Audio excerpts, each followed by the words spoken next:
Who? Grabba. Leaf gang. Ha. Dead folk. Grr. Unga.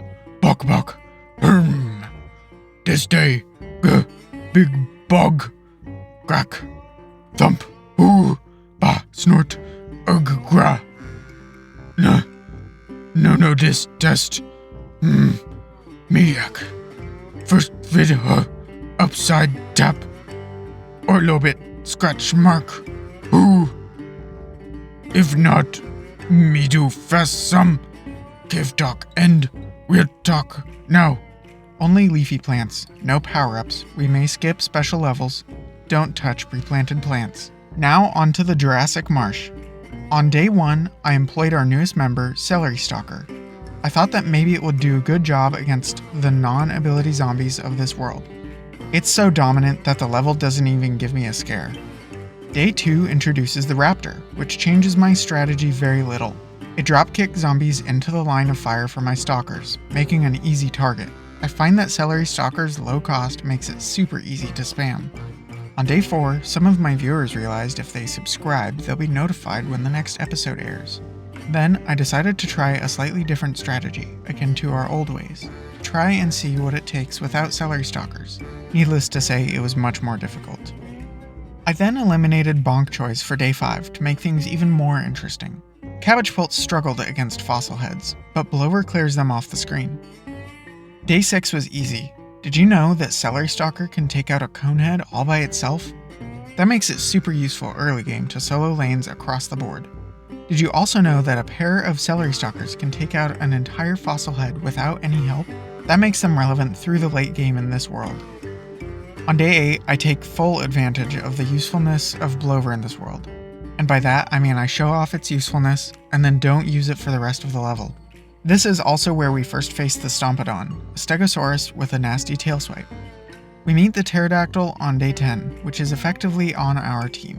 All it does is turn a zombie backwards and bring it to the back of the lawn. Celery Stalker ignores it, and it walks itself off screen. No harm done. Day 11 is as basic as it gets. Stalks everywhere, and the level is beat. We can't lose more than 6 plants on day 12. On my first attempt, I completely fumbled by forgetting there was a challenge, and I threw the level by placing more single-use plants. On my second attempt, I was far more cautious.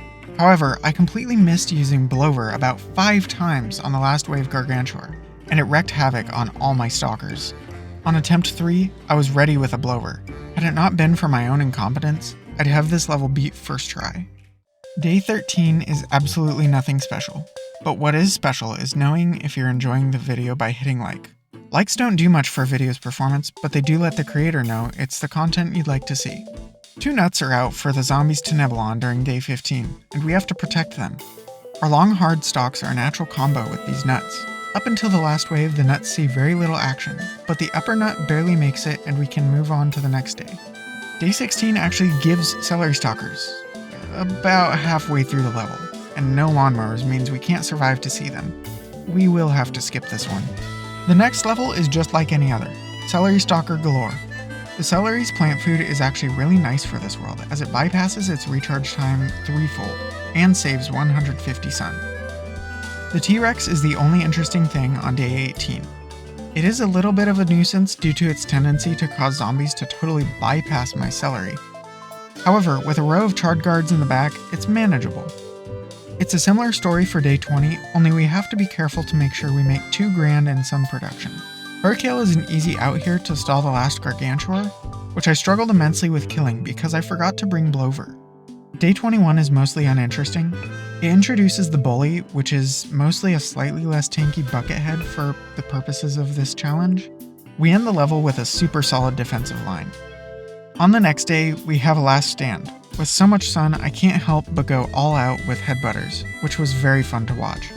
Headbutter lettuce is almost as effective as Celery Stalker in this world, if it weren't for its high cost. Nothing new for day 23, lots of celery and chard as usual. Day 24 is mostly similar too. However, the first flag caught me off guard when I was stalling some zombies without chard guard, and they sent a T-Rex in that lane and immediately rushed zombies to my lawnmower. The rest was easy. Day 25 introduces the Tankosaurus. they launch zombies way into the lawn, pushing back any plants they run into. For the most part, this doesn't do much, as they pass right over celery stalkers and stop on the third column. However, if a celery stalker happens to be attacking, it can act as a wall and get pushed back. The first time doesn't matter, but if I let it happen a second time and don't bother shoveling the celery in front of my chard, it can fling my chard off the board. This is still only a minor inconvenience, and we beat the day on the first go. Dave plants mold colonies on day 26. Normally this wouldn't be too awful bad, but since Tankosaurus returns, we could end up losing a lot of plants, as they will get simply wiped off the board if they get pushed onto the mold.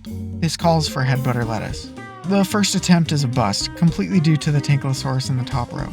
It swiftly took out my mower, then sent an imp to finish me off. At this point, I was really wishing I had a hurt kill in my kit.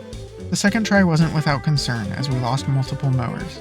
But this time I was more prepared and was able to block the tanks whenever I needed. We play another last stand on day 27. Naturally, I reached for head butter lettuce. Since more tanks were coming, I prepared by setting them up on the front line. Good thing I did, because by the end of the stage, most of them were on the far left of the lawn. Day 28 is nothing special. Typical celery chard setup clears it with ease. Then, on day 30, we face Gargs and T-Rexes. However, with well-timed plant placements, I can mostly nullify the T-Rex effects on the Gargantuars. Head butter lettuce of course does great as usual against them, and that's the stage cleared. Now, onto the boss fight. Yeah, it gives us leafy greens, chard guards, and bonk choys. We've done it once before with just bonk choys, so this should be easy, right? Well, Dr. Zomboss doesn't take out zombies like he usually does in most boss fights, and plant food is lacking. Not to mention the low quantity of leafies here. Thus, we can't take care of zombies well enough to take Zomboss down. I tried over and over, but there was just no way. But at least for now, you can enjoy my best attempt at this level. With that, Jurassic Marsh was a total blowout. Celery Stalker is so clearly the champion of this world, and it's not even close. If you made it this far into the video, let me know with a hashtag LvZJM in the comments. I'll heart your comment and I reply to comments often. Thanks so much for going back in time with me, and I'll see you next time for the Big Wave Beach.